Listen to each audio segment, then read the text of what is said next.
A transgender female inmate has been moved to a men's prison after impregnating two other biological female inmates. Donald Trump's executive order is sending transgender women back to the men's prisons, and if you ask me, sanity has entered the chat once again. A convicted criminal who served time at the women's prison in Chowchilla is charged with raping fellow inmates. Call me crazy, but I don't understand why these new school treffers are going to prison anyway. How many men are in there with you? I want to say 6. He claimed to be a transsexual, and that was one of his primary defenses to try to get out of the charges. What's up, everybody? Ty Rivera here, the absolute best LGBTQ comedian in the world. All right, you guys, I ended up waking up to see that there was a story online about the fact that trans inmates are in a panic right now because Donald Trump's executive order about not housing men in women's prisons anymore was going to send them to the male prison. Well, when I said a second ago that I don't understand why these new school treffers are going to prison anyway, first off, treffer, trans, heifer. So that solves that little mystery if you thought that I misspoke. I did not, but here's the deal. New school trans people are able to get jobs like everybody else. When I was younger, it wasn't uncommon for a trans girl to end up going to jail or prison, and they always knew that they were going to go with the men in the male prison. And the reason that it was not excusable, but understandable back in the day was because it really was damn near impossible for a trans woman to get just a regular job. And I'm not even exaggerating a little bit. Even fast food didn't want them because if they looked like a woman and then they're asked for their identification and their identification said male, then that was going to make it so that they didn't want to hire them after all. And people were open to discriminate like that when I was younger. This was like the 90s, early 2000s that this was going on this way. Now we live in a different world and trans people have a lot more options. I'm not judging their lifestyle. I'm not saying that there are no valid reasons that people end up on the wrong road and getting in trouble. I'm not trying to judge that way, but I am saying that I think there's a lot less excuse for it these days. And then sometimes the girls would just do crazy stuff because they would want things that they really hadn't earned. And I'm sorry to laugh, but there's one story that comes to mind, and I had to hit up one of my best friends just to get fully refreshed on the story because I forgot the name of the girl. Because one of the girls that I didn't know, this is just a dumb story. Because when I was younger, it was like, since trans girls couldn't get regular jobs, what they would do was either S work or they would do, and if anybody doesn't know what I mean by S, starts with an S, ends with an X, pick a vowel for in between. One E. Or it wasn't uncommon for a trans woman to be a booster, or there would sometimes be some sort of credit card fraud involved. This is just me telling you a story from when I was younger, and then I will read the story to you because in the Daily Mail there's a story that says transgender inmates panic as Donald Trump executive order sends them packing to men's prisons. And I'm gonna read that to you in just a second, but I'll tell you a quick story that I think is kind of funny. When I was younger, there was this queen, and by queen I mean trans woman, which even calling them queen, I don't think you're allowed to do that these days, but I'm just going to talk to you guys like what I am. I'm an old school gay, and this is the way we would talk. It was no disrespect. It was just the verbiage. So there was this queen named Chantel Douglas, and there was this other drag queen, not trans, named AC. And I don't mind saying both of their names because they both passed already, which RIP, but at the same time, it's just a funny story. I knew AC, I did not know Chantel. And what happened was Chantel and AC became friends in some way. Chantel got a hold of AC's information and she did what we call a lick. That's when you rip somebody off. That's what a lick is. And so Chantel pulled this lick on AC where she stole his identity. So she got credit cards in his name, got credit in his name, and she ended up going in for plastic surgery without him having any idea this was happening. She got her face and she got her body done. And I just laugh because the nerve, right? But she got her face and she got her body done. She ended up getting in trouble for it. Obviously, AC found out. She went to prison, and I don't remember how long she went to prison, but we all laughed because it was just long enough for all of her surgery to settle. So maybe like 2-3 years or something like that. And obviously she went to the men's prison. And so she went for just long enough for everything to settle. And then a friend of mine was telling me about it. He was like, yeah, Chantel got out after pulling her lick on AC. I was like, she's already out. And he was like, yeah. And I was like, how does she look? And he was like, great. And then she had a drag show, because a lot of the trans women did drag shows still. She had a drag show for her getting out of jail situation or getting out of prison situation. This is how ghetto the Phoenix gay scene is, right? Because this is all in Phoenix. But she had her like welcome home party at one of our biggest clubs at the time, or most popular clubs at the time. It wasn't very big size wise, but it was just very popular. It was called Amsterdam. And so that's where she had her coming home performance. And by all accounts, she looked great. And from what I heard, AC was there too.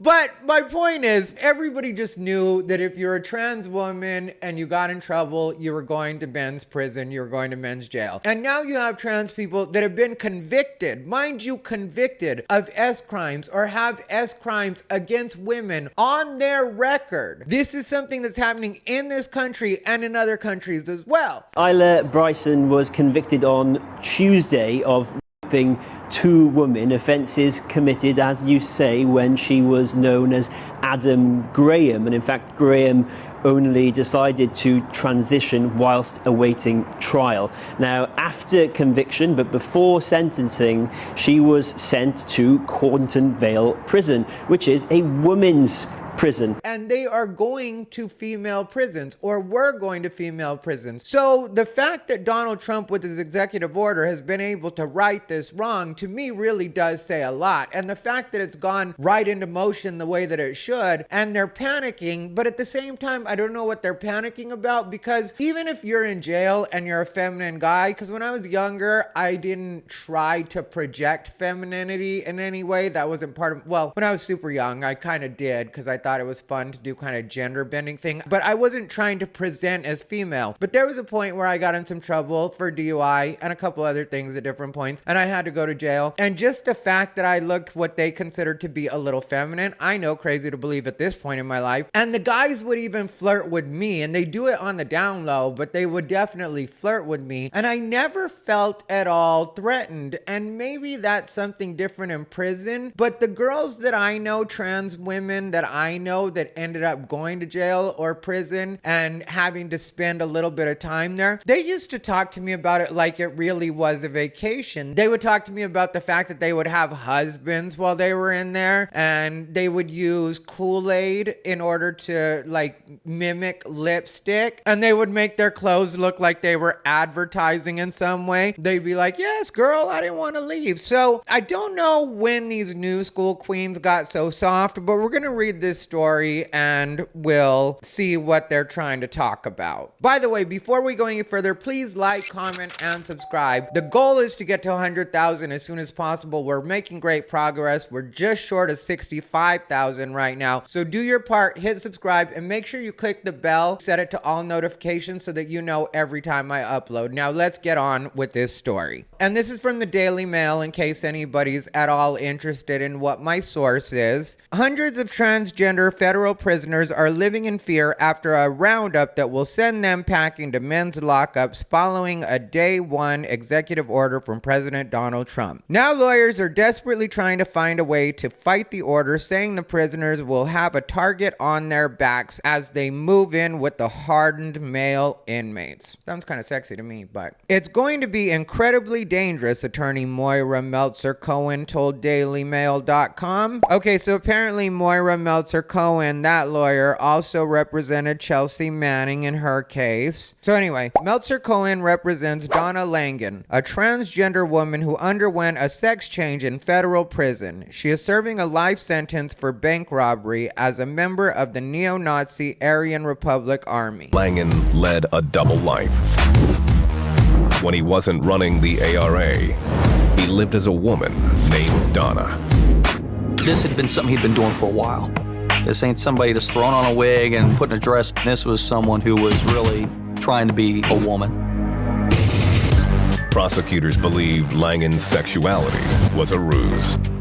He claimed to be a transsexual, And that was one of his primary defenses, to try to get out of the charges, to say, how could I be a white supremacist if I really feel that I am a woman inside a man's body? Now that's something that's been crazy to me, and I know Donald Trump put an end to that too, but it's weird to me that this person ended up getting a sex change while she was in prison. I don't understand why we're paying for gender reassignment surgery, and I know that Donald Trump has put a stop to that too, and thank God for it. Also, she was serving a life sentence for bank robbery and hanging out with the neo-Nazi Aryan Army. So that means that she probably fully transitioned while in prison. Langan was convicted and sentenced to life plus 35 years in prison.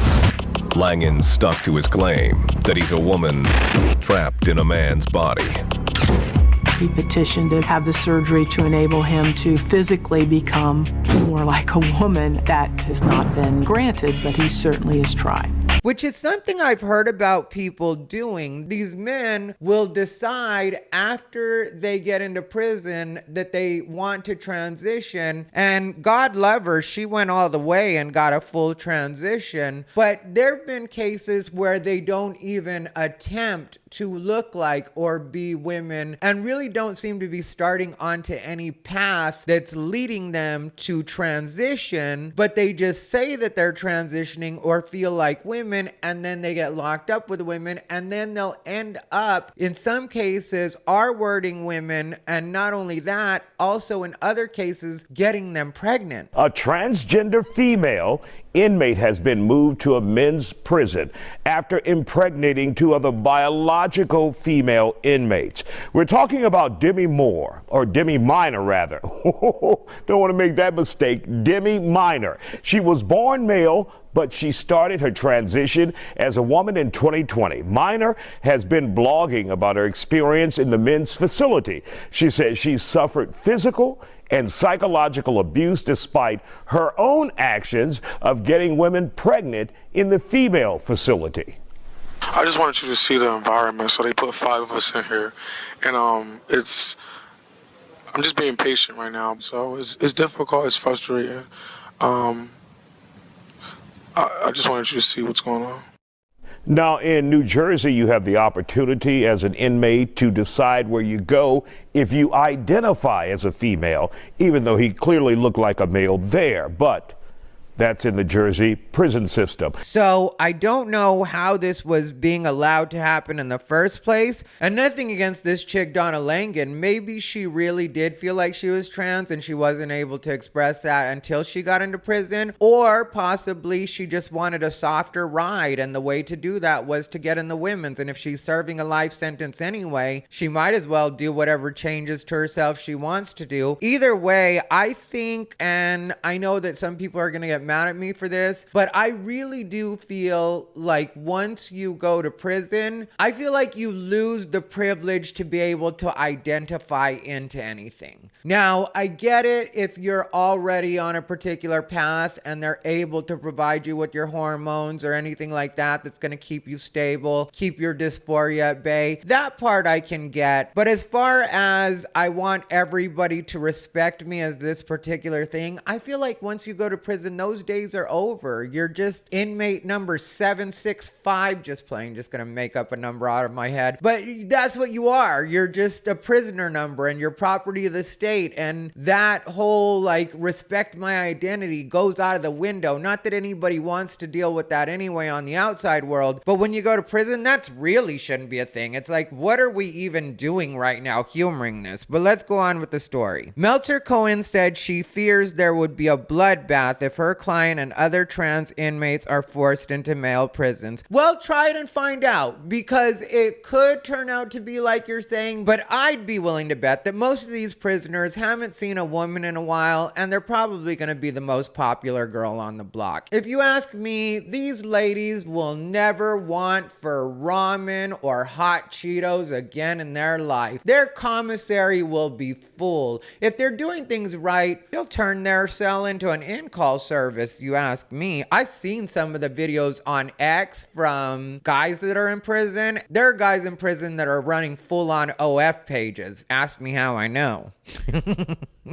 I haven't paid for any, but I've definitely checked out some free previews, I'll tell you that much. And it's legit. They are really in prison. But yeah, other than that, I don't know, ladies. People have been doing it for years and years and years when it was rougher than things are today. Maybe learn to braid hair. That's what a lot of the gay boys and trans women did when I was younger and they went to jail or prison, was they would braid hair. There were different things they could do. And they usually got treated well. Like I said, even if you were a feminine boy, you got treated well. So I don't know why these girls don't know how to work it. Like, what kind of woman are you anyway? If you don't even know, it always bothers me when I'm better at working my feminine wiles than a trans woman. I'll tell you that. I'm not trying to judge anybody, but I'm judging. The order declared that the government will only recognize two sexes, male and female. This means all intimate spaces designated for women, girls, or females will be determined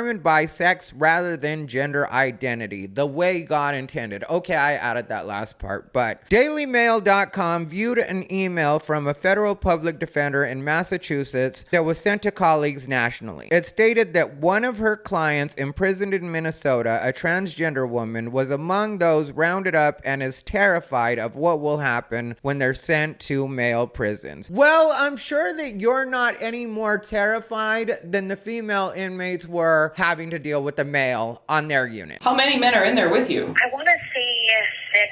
There's this guy named Bradley here. He threw a tantrum in his room, broke things, broke glass, and the women around him are terrified that he's going to spaz out at them. Is you being terrified worse than them being terrified, or do they take precedence? Public Defender Sandra Grant said her office was notified of the change in policy by the Federal Bureau of Prisons Tuesday morning by the trans inmate's family and asked other public defenders to share information for a legal fight. Good luck, honey. Yeah.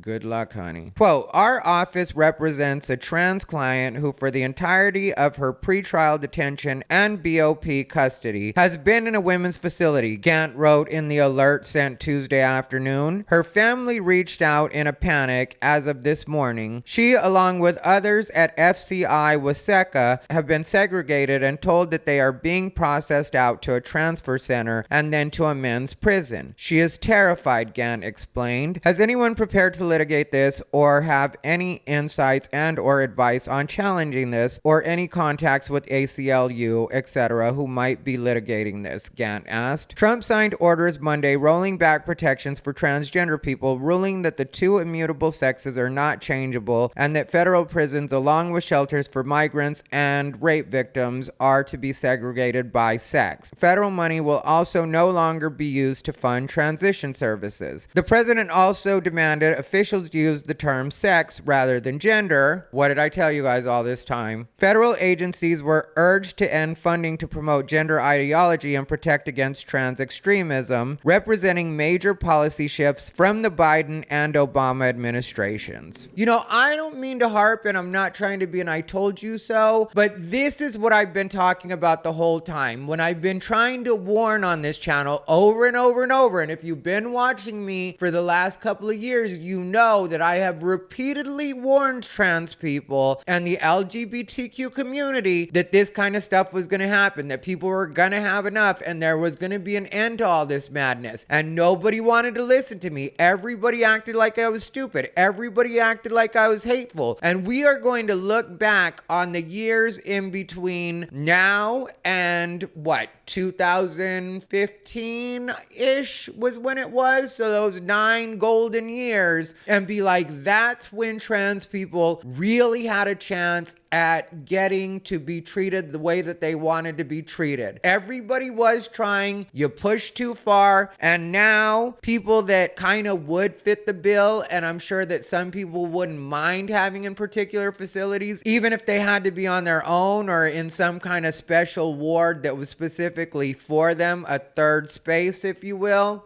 All of that could have been on the table, but instead, everybody wanted to pretend that trans women are the same as real women, and there were abuses happening in these prisons that have been well documented, that have been happening by supposed trans women, which I would argue were not trans women in the first place. And like I said, once you lose your freedom, you lose your right to identify, if you ask me. The changes cheered by conservative groups have been met with fear and anger by the transgender community. Well, too bad. The Bureau of Prisons estimates that there are about 1,500 trans female inmates and 750 trans males in federal prison systems. Rhonda Fleming, 58, a female inmate who sued to get trans women out of the prison, welcomed the development after losing her case in court last week in Tallahassee, Florida. See, women have been complaining about this, and women have been trying to do something about it, and that's one of the main things that originally got J.K. Rowling to be considered transphobic, was because one time she shared on Twitter this article that was a female inmate talking about the dangers and how unsafe she felt in a particular prison in New Jersey, I think it was. And there was all sorts of wrong happening in that particular prison, but among the things wrong was they were being housed with some violent male inmates that identified as trans women. So this isn't a new thing, and while I do understand that prison is going to be uncomfortable and not your ideal circumstances, and you do lose certain freedoms, like I said, to be able to identify or have people feed into your bullshit in any way, just to be honest, I don't consider safety to be bullshit. And while these trans women may feel like they're going to be unsafe in the male prison, maybe what their lawyers should be trying to talk about is some sort of area that would be, like I said, a trans ward of some sort. And that could offer them some sort of safety and make it so they don't just have to spend the rest of their lives in solitary confinement. I understand solitary confinement is inhumane, and I understand how a person can go crazy from solitary confinement. I've never had to do anything like a solitary confinement, but I have had friends that have been in solitary confinement. They call it the hole, and they say that it's pretty miserable and you do start to lose your mind if you're in there for too long. So I can understand long term how that wouldn't be a solution, but I really don't see a viable path to getting them back into female prisons. So in my layman's perspective, I think that what their lawyers or the ACLU, if the ACLU is going to pick this up, should be fighting for is a third space. She argued that she and other biological women live in constant fear of attack and stress over having to interact with and undress in front of inmates with male genitalia. Her civil suit stated that women shouldn't be forced to share intimate spaces such as bathrooms, showers, and dorms with trans women. But the judge on the case disagreed, ruling against her complaint on January 15th. So thank God that Rhonda Fleming is able to feel safe now. And again, this is nothing against trans people. I guess maybe I can come off as insensitive in this just because, like I said, back in my gay, this was not even an option. It was very matter of fact that if the girls went to prison or jail, they were going to go to male prison, male jail. So I don't understand this. I guess you could call it entitlement in a sense. Fleming was outraged when she spoke to DailyMail.com about the ruling and said, "What the judge did Wednesday was a farce. It was a mockery of justice. He never intended for us to have a fair trial. It's like he's attacking the victim, telling the victim you're in the wrong, not the victimizer." She also claimed several heterosexual men in her current prison, Carswell Federal Medical Center in Texas, faked their gender so they could serve out their terms with women. That's what I told you guys. Some people were doing it for a cushier situation and access to women. Now her wish for Trump to reverse these policies has come true with the January 20th executive order. Langan, who was convicted under the birth name of Peter Kevin Langan, is also currently in Carswell. A lawyer for Thomas Zipnis, a 42-year-old serving 5 years at Carswell for fraud, said trans inmates will have targets on their backs if moved. Trey Flynn said Zipnis, who has surgically created female genitalia and has fought for follow-up surgery to maintain her gender identity, is terrified of returning to a male facility. They're going to be the target of bullying,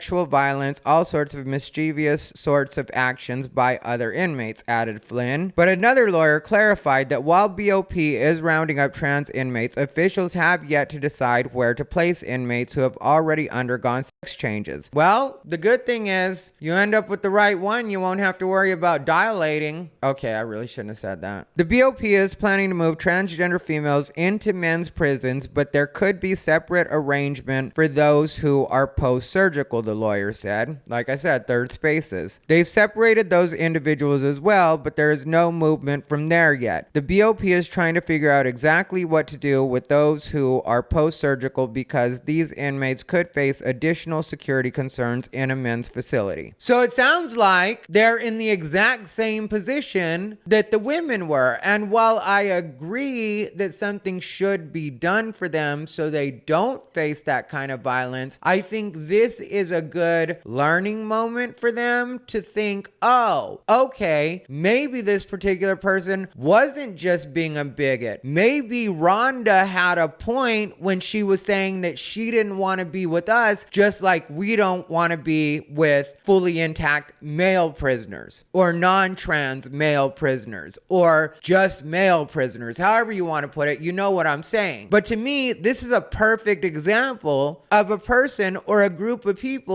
getting to see exactly what the other side was talking about when they were probably calling them bigots and saying that they had nothing to worry about. The same way that you feel like Rhonda and the other women should have just let it slide, why don't you let it slide now that you've got to be in the male facility? Suddenly now you're in danger. The executive order was one of 26 Trump issued within hours of his inauguration. He also rescinded 78 of former President Joe Biden's executive actions, such as fighting climate change, gender discrimination, and promoting racial equality. But this doesn't mean the order is guaranteed to stay in place. Trump will most likely have to fight a litany of legal battles with foes such as the ACLU, who vowed to take his administration to court to defend LGBTQ rights. Well, you mean T rights, to be honest, because the L and the G and the B, not to be mean, but we're not worried about this. A lot of us have been warning you about this. I'm not the only one. Even some of the other T's have been warning you about this. So you made your bed, lay in it, but don't involve the rest of the letters. This is not our fight. We are not going to bat for this. Congress could also slow down Trump's policies by using backdoor methods such as blocking his laws from passing or cutting money from his programs, although that is unlikely due to Republicans having control of both the Senate and the House. So that's the end of the story. And yeah, that's very unlikely. And not only because there's a Republican majority right now, but also because the American people in general do understand why this is necessary. This is one of those where I don't really think you're going to find the support that you would need in order to get this in any way reversed. And I honestly think that no matter who this ends up in front of, it is going to end up staying in place because facts are facts, biology is biology, and the world really has woken up to that over the last couple of years. This isn't just about Donald Trump. So as much as certain publications, and I don't think Daily Mail really went hard at Donald Trump in this story, but I think there really was kind of an anti-Trump bias in this story. Just slight though, not enough to really detect it. A hint, let's say, notes a little bit of anti-Trump bias, and I'm not being sensitive to that. I just think that's the way that the article was written to a certain degree. But I don't think that from the average American, there's enough Trump derangement syndrome to not understand that this is a matter of safety for women. Prison is already not always the safest place. And then when you put males in with females, it just hasn't proven to be the best. And it's another system that men that don't have the right intentions can definitely abuse, as this woman Rhonda has pointed out when she said that